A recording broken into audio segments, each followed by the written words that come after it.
Selamat sore Tribuners, jumpa lagi bersama saya Fiorina Jiretno dalam program Tribun Timur Update, edisi Kamis 9 Januari 2025. Beragam informasi terbaru dari kabupaten kota yang ada di Provinsi Sulawesi Selatan akan kami sajikan. Dan di segmen kali ini, informasi mengenai hari perdana PJ Gubernur Sulawesi Selatan, yakni Profesor Fajri Jufri, masuk kantor. Untuk informasi lebih lengkap dari topik kita hari ini, ada laporan langsung dari rekan Faki, Kota Makassar. Selamat sore rekan Faki. Selamat sore Tribuners. Iya, baik. Dapat disampaikan kepada kami bagaimana suasana penyambutan Profesor Fajri Jufri di kantor Gubernur Sulsel hari ini seperti apa? Prof. Fajri Jufri, penjabat Gubernur Sulawesi Selatan yang dipilih oleh Menteri Dalam Negeri Tito Karnavian, tiba di Makassar, Sulawesi Selatan pada hari Rabu kemarin, tanggal 8 Januari 2024. Setibanya di Makassar kemarin, Prof. Fajri Jufri ini disambut beberapa kolega dari Forkopimda, dari Ketua DPRD Sulsel, Andi Rahmatika Dewi, kemudian jajaran wakilnya ada Rahman Pina, kemudian Yasir Mahmud, dan ada Sekretaris Daerah Provinsi Sulawesi Selatan, Jufri Rahman bersama sejumlah kepala organisasi perangkat daerah. Di hari pertama di Makassar, agenda dari Prof. Haji Jufri cenderung lebih santai. Dirinya hanya melakukan sejumlah kunjungan, termasuk ziarah ke makam orang tuanya di TPU Panaikang.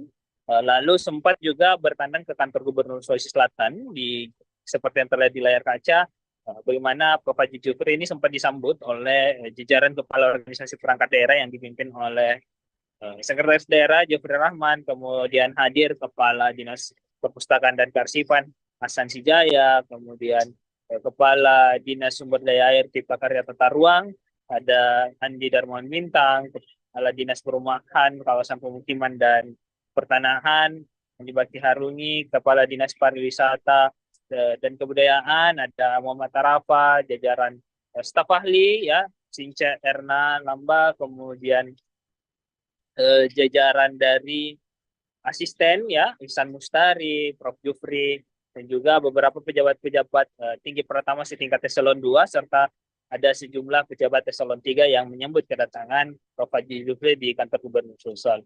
Namun pada saat itu kemarin agenda hanya melihat-lihat bagaimana ruang kerja yang akan ditempati Prof. Fajri Jufri selama beberapa bulan ke depan memimpin Sulawesi Selatan. Selain itu juga sang istri, ya, Dr. Indrianti, juga mengunjungi beberapa tempat di kantor gubernur, salah satunya di Galeri Sulsel. Ya, ini yang menampilkan berbagai macam pakaian khas dari Sulawesi Selatan, pernak-pernik khas, ya, songkoreca dan sebagainya, dan bahkan Dr. Indrianti juga sempat berbelanja salah satu barang di Galeri Sulsel. Setelah itu Prof. Fajri Jufri langsung beranjak ke rumah jabatan Gubernur Sulawesi Selatan. Untuk perdana, Prof. Jufri menginjakan kaki di rumah jabatan dan juga langsung mengadakan syukuran bersama sejumlah anak yatim, anak panti asuhan, kemudian bersama dengan rekan-rekan, baik itu teman-teman SMP, SMA Prof. Fajri Jufri, ya, ketika masih di Makassar dulu. Lalu itu agenda-agenda santai yang dilaksanakan Prof. Fajri Jufri ketika tiba di Kota Makassar pada hari Rabu tanggal 8 Januari 2025. Nah, pagi hari tadi merupakan hari perdana nih. Prof. Jufri akhirnya mulai ngantor dan melaksanakan tugasnya sebagai penjabat Gubernur Sulawesi Selatan. Nah, Prof. Fajri Jufri pertama-tama langsung melakukan apel, ya, apel pagi di kantor gubernur, yang mana peserta apelnya terdiri dari pejabat eselon 2, kepala organisasi perangkat daerah, kepala dinas, direktur rumah sakit, ya, kepala biro, kemudian jajaran pejabat eselon 3 dan juga eselon 4 di depan para ASN Provinsi Sulawesi Selatan. Prof. Fajri Jufri mengingatkan sejumlah hal, termasuk bagaimana dengan kedisiplinan. Jadi dia menekankan bagaimana ASN harus disiplin tepat waktu ketika masuk kantor, kemudian menjaga kebersihan ruangan-ruangan yang ada di kantor Gubernur Sulawesi Selatan, lalu membangkitkan semangat dari para ASN bagaimana Presiden Prabowo Subianto menitipkan pesan berat untuk Prof. Fajri Jufri, di mana memimpin Sulawesi Selatan dalam jangka waktu sekitar 2 hingga 3 bulan ke depan sebelum pelantikan dari gubernur definitif. Prof. Jufri ditugaskan beberapa hal, termasuk di mana swasembada pangan, pengendalian inflasi, penanganan anak stunting, penanganan anak tidak sekolah, kemudian bagaimana menjaga Kamtibmas di Sulawesi Selatan, ya, menjaga produksi pangan, hilirisasi pertanian dan pertambangan itu semua menjadi titipan-titipan dari Presiden Prabowo Subianto. Dan ini yang disampaikan di apel serentak yang dilakukan pada pagi hari tadi. Setelah itu, Prof. Fajri Jufri mengumpulkan seluruh kepala dinas organisasi perangkat daerah di Sulawesi Selatan. Pemprov Sulawesi Selatan itu di ruang rapat pimpinan, Prof. Fajri Jufri memberikan arahan khusus nih kepada para jajaran kepala dinas, termasuk kepala dinas mempresentasikan bagaimana perkembangan terkini dari Sulawesi Selatan dari masing-masing organisasi perangkat masing-masing. Sumber daya air Cipta Karya dan Tata Ruang menyampaikan progresnya ya, dari Biro Badan Keuangan dan Aset Daerah juga menyampaikan progres kinerjanya ya, dari juga Dinas Kearsipan dan Perpustakaan, kemudian dinas-dinas lainnya juga menyampaikan masing-masing bagaimana progres kerjanya selama ini dari bidang pertanian, perkebunan, ya, dinas SDM, peternakan, semuanya menyampaikan apa yang menjadi program selama 25, capaian-capaian apa yang akan diselaraskan dalam percepatan berjalannya produk pemerintahan dan layak pelayanan masyarakat di 2025 ini. Nah, setelah itu ada sejumlah agenda lainnya yang dilaksanakan, salah satunya membahas investasi bersama Kepala Kejati Sulawesi Selatan, yang ini mana di Bapak Agus Salim yang dari Kepala Kejati Sulawesi Selatan hadir langsung untuk membahas bagaimana realisasi investasi di Sulawesi Selatan dan proyek untuk ke depannya. Seluruhnya berlangsung tertutup di ruang rapat pimpinan karena membahas strategi-strategi penting dalam melaksanakan roda pemerintahan. Dan saat ini juga Prof. Fajri Jufri hingga sore hari ini nampak masih ada di ruang kerjanya, setelah menerima beberapa tamu-tamu penting, ya, dan sampai sore hari ini juga masih melaksanakan kerjanya di kantor Gubernur Sulawesi Selatan. Seperti itu rekan Vio. Tentunya sudah ada beberapa agenda yang dilaksanakan oleh penjabat Gubernur Sulawesi Selatan yang baru nih. Juga tadi disampaikan rekan Faki bahwa ada laporan progres-progres dari beberapa kepala dinas terkait yang ada di Sulawesi Selatan, dan menjadi pertanyaan penting lantas ini dalam rencana kerja jangka pendek di Sulawesi Selatan oleh Profesor Fajri Jufri. Kira-kira fokus yang utama akan dilaksanakan terlebih dahulu ada hal apa saja nih? Ya, salah satu fokus utama yang dicanangkan oleh Prof. Fajri Jufri adalah di bidang pertanian, di mana memang Sulawesi Selatan dikenal sebagai lumbung pangan nasional. Hasil produksi pangan di 2025 salah satu penopang pangan nasional, bahkan diimpor diekspor ke beberapa provinsi lainnya. Dan ini masih menjadi catatan penting bagi Prof. Fajri Jufri di awal tahun 2025. Di mana memang di akhir 2024 lalu sejumlah daerah di Sulawesi Selatan terdampak banjir. Ada sekitar 13 daerah terdampak banjir, dan itu berdampak terhadap produktivitas pertanian. Dan ini yang harus menjadi pekerjaan rumah Prof. Fajri Jufri, di mana musim tanam yang biasanya Oktober-Maret, yang saat ini bergeser ke November-Maret, itu harus menjadi perhatian dari Prof. Fajri Jufri untuk menjaga bagaimana hasil produksi tetap bisa sesuai dengan targetnya. Karena kita tahu banyak sawah yang terdampak pada saat banjir kemarin, sehingga dibutuhkan rehabilitasi, pemberian pupuk, ya, penyaluran bibit kepada masyarakat kembali untuk mengolah kembali lahan persawahan, sehingga produksi pertanian di masa tanam November-Maret ini bisa tetap terjaga, dan itu menjadi perhatian dari Prof. Fajri Jufri. Ada sejumlah catatan penting juga harus menjadi perhatian dirinya, kemana seperti dana bagi hasil. Kita ketahui bahwa dana bagi hasil selama beberapa bulan terakhir ini selalu menjadi sorotan. Pemerintah daerah, kabupaten kota itu banyak menuntutkan dana bagi hasil tahun 2024 segera terbayarkan. Namun keterbatasan fiskal pemerintah Provinsi Sulawesi Selatan membuat dana bagi hasil tahun 2024 harus beralih ke tahun anggaran 2025 dan membebani anggaran pendapatan dan belanja daerah tahun 2025. Dan ini harus menjadi perhatian dari Prof. Fajri Jufri. BKAD saat ini sedang menghitung bagaimana jumlah total kewajiban bayar terhadap DBH. Namun kisarannya Kepala BKAD Sulsel itu Salihuddin menyatakan ada 800 sampai 900 miliar yang harus dibayarkan oleh pemerintah Provinsi Sulawesi Selatan. Dan ini harus menjadi perhatian dari Prof. Fajri Jufri, bagaimana pembayaran dari utang DBH ini bisa disalurkan secara bertahap, mulai dari triwulan 1, triwulan 2, triwulan 3, hingga triwulan 4 nantinya. Dan dirinya menjamin bahwa kewajiban DBH ini akan segera dibayarkan ke pemerintah kabupaten kota. Karena memang ini merupakan kewajiban dari Pemprov Sulsel, karena hak dari kabupaten kota menerima dana bagi hasil tersebut. Seperti itu rekan Tio. Jadi tentu ada beberapa PR penting yang masih harus diselesaikan oleh Profesor Fajri Jusfri. Kalau untuk berbicara tentang program nasional, lantas program apa saja mungkin yang harus dijembatani atau juga diakselerasi oleh Profesor Fajri Jusfri di Sulsel? Salah satu program nasional yang harus menjadi perhatian adalah pelaksanaan makan bergizi gratis. Kita ketahui bersama bahwa pelaksanaan makan bergizi gratis ini merupakan program yang dicanangkan era Prabowo Subianto dan Gibran Rakabuming-Raka, yang mana per 6 Januari lalu sudah dilaksanakan uji coba secara resmi yang diselenggarakan oleh Badan Gizi Nasional. Program ini dititipkan juga kepada Prof. Fajri Jusfri untuk mengawasi bagaimana pelaksanaan uji coba dari makan bergizi gratis, dan dia tak menampik akan segera melakukan koordinasi dengan pihak-pihak terkait, stakeholder terkait, bagaimana pelaksanaan makan uji coba makan bergizi gratis yang ada di Sulawesi Selatan pada Januari ini bisa berjalan lancar di masyarakat. Selain itu, salah satu poin pentingnya adalah hilirisasi bidang pertanian, perkebunan, dan pertambangan. Jadi, Prof. Fajri Jusfri mengatakan dirinya saat ini sedang memetakan bagaimana daerah-daerah di Sulawesi Selatan yang memiliki potensi di bidang pertanian, kemudian di bidang perkebunan, di bidang peternakan, di bidang pertambangan. Nah, peta potensial ini akan dipelajari oleh Fajri Jusfri untuk dimaksimalkan ke depannya.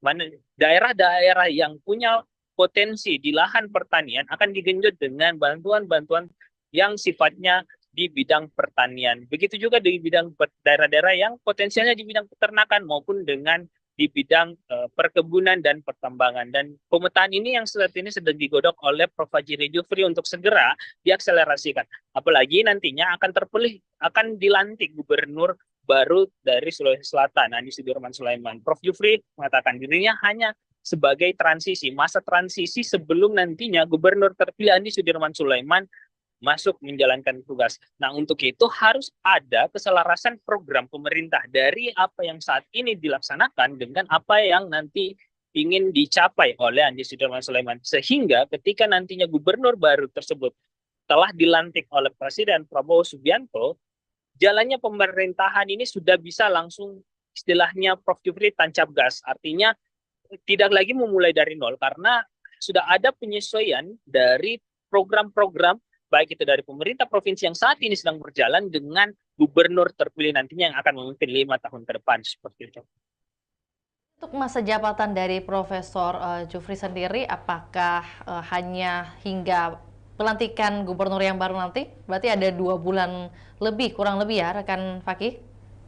Ya, informasi diimpun memang masa jabatan dari Prof. Fajri Jusfri itu akan mengikut pada pelantikan dari gubernur terpilih Sulawesi Selatan Andi Sudirman Sulaiman dan Fatmawati Rusdi. Jadi dalam SK tersebut memang membahas satu periode, namun secara waktu dirinya akan menjabat sampai nantinya PJ Gubernur definitif Andi Sudirman Sulaiman dan Fatmawati Rusdi dilantik. Menyambung dari yang disampaikan di awal oleh rekan Faki bahwa ada juga informasi mengenai sang istri yang melakukan atau juga melihat-lihat nih kerajinan-kerajinan yang terpajang di Galeri Sulsel dan berlokasi di lobi kantor Gubernur Sulawesi Selatan. Lantas mungkin adakah komentar dari sang istri Dr. Andi Indriati menilai kualitas kerajinan lokal di Sulawesi Selatan? Ya, Dr. Indriati ini sempat meninjau ya bersama sejumlah tim PKK dan Dekranasda Sulsel sempat keliling-keliling di Galeri Sulsel yang letaknya di lobi dari kantor Gubernur Sulawesi Selatan. Dirinya melihat-lihat kain-kain sutra, kemudian baju bodo, ya songkoreca, ya kemudian beberapa pernak-pernik etnik lainnya Sulawesi Selatan. Ya, dirinya memuji bagaimana kreativitas dari pengrajin-pengrajin lokal Sulawesi Selatan yang menurutnya kreatif dalam mengembangkan ekonomi yang berbasis kedaerahan. Artinya corak budaya dari khas suku Bugis Makassar mampu diangkat dengan baik melalui karya-karya baik itu pernak-pernik, baju, dan juga songkoreca misalkan.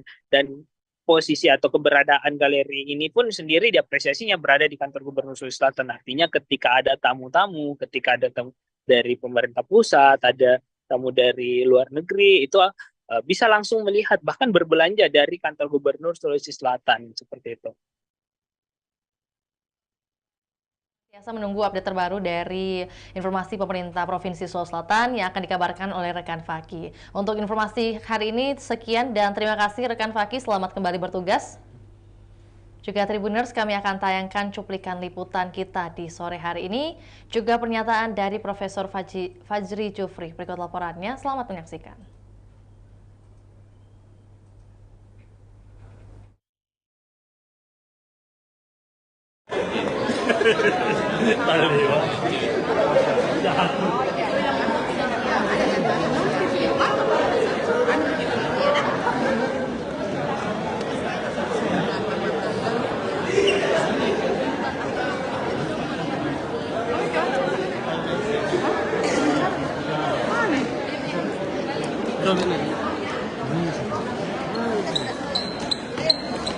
Nah, dia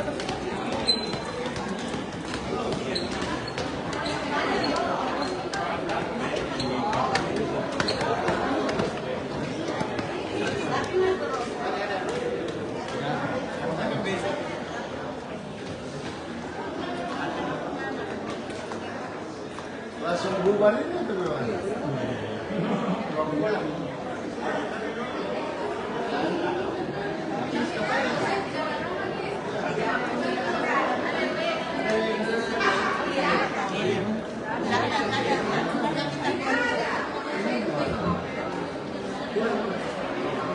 Protokol kemana? Langsung itu. Ya, ada di situ.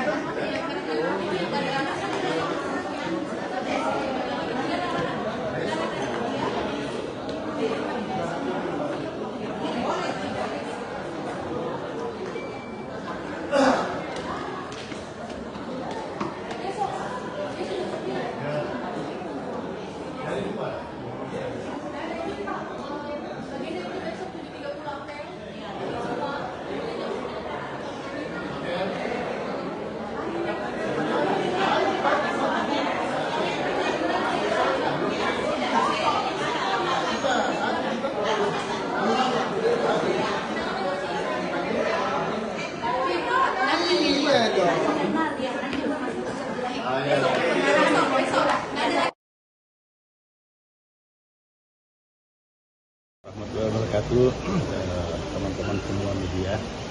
Hari ini kemarin hari tanggal 7 sesuai dengan SK Presiden, saya diminta amanah untuk menjadi PJ Gubernur untuk sampai Gubernur definitif. Ada beberapa arahan Bapak Presiden melalui Menteri Dalam Negeri yang menjadi fokus untuk Sulawesi Selatan. Tentunya ini mensinkronkan juga kepentingan program pusat dengan daerah. Yang pertama terkait dengan pengendalian inflasi, itu menjadi yang utama yang harus terus kita jaga. Termasuk penanganan stunting dan tersebut, itu juga menjadi bagian-bagian yang harus pemerintah pusat atau provinsi untuk jalankan. Penanganan gizi buruk itu juga menjadi fokus yang harus ditangani, termasuk program Bapak Presiden makan bergizi gratis, itu juga perlu dukungan bersama tentunya, bukan hanya provinsi termasuk kabupaten. Yang lain yang menjadi yang juga diminta secara khusus oleh Mendagri melalui Pak Presiden itu terkait dengan sumber pangan dan energi. Sulawesi Selatan kita tahu bersama umum pangan nasional, kita termasuk 10 provinsi besar yang menyumbang kontribusi terkait dengan suasembada pangan khususnya beras.